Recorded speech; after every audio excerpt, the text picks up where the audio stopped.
धनतेरस की कथा।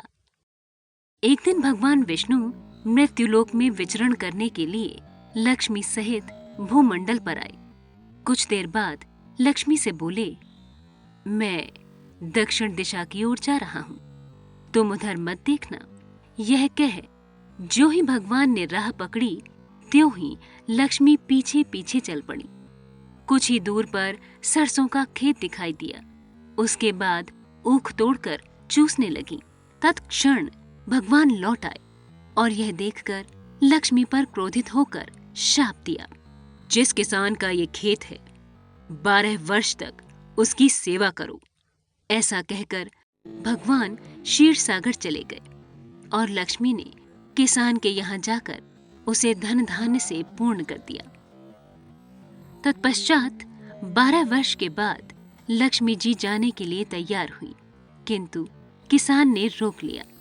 भगवान जब किसान के यहाँ लक्ष्मी को बुलाने आए तो किसान ने लक्ष्मी जी को जाने नहीं दिया।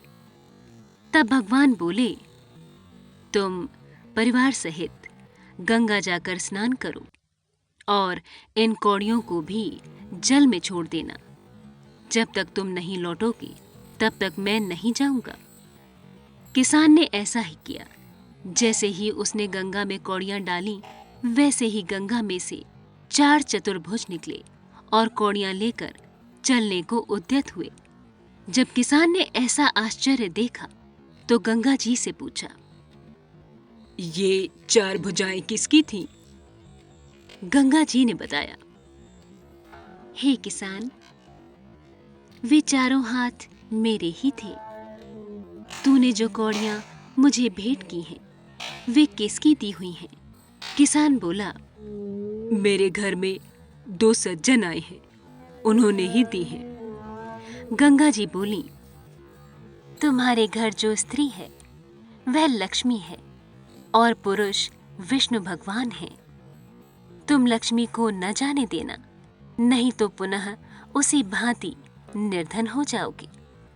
यह सुनकर जब वह घर लौटा तो भगवान से बोला, मैं लक्ष्मी जी को नहीं जाने दूंगा।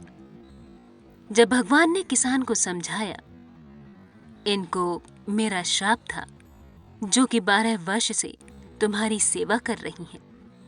फिर लक्ष्मी चंचल हैं, इनको बड़े बड़े नहीं रोक सके। किसान ने हठपूर्वक पुनः कहा, नहीं, मैं लक्ष्मी जी को अब नहीं जाने दूंगा। इस पर लक्ष्मी जी ने स्वयं कहा, हे किसान, यदि तुम मुझे रोकना चाहते हो तो सुनो, कल धनतेरस है। तुम अपना घर स्वच्छ रखो, रात्रि में घी का दीपक जलाकर रखो, तब मैं तुम्हारे घर आऊंगी। उस समय तुम मेरी पूजा करना, किंतु मैं तुम्हें दिखाई नहीं दूंगी। किसान ने कहा, ठीक है, मैं ऐसा ही करूंगा।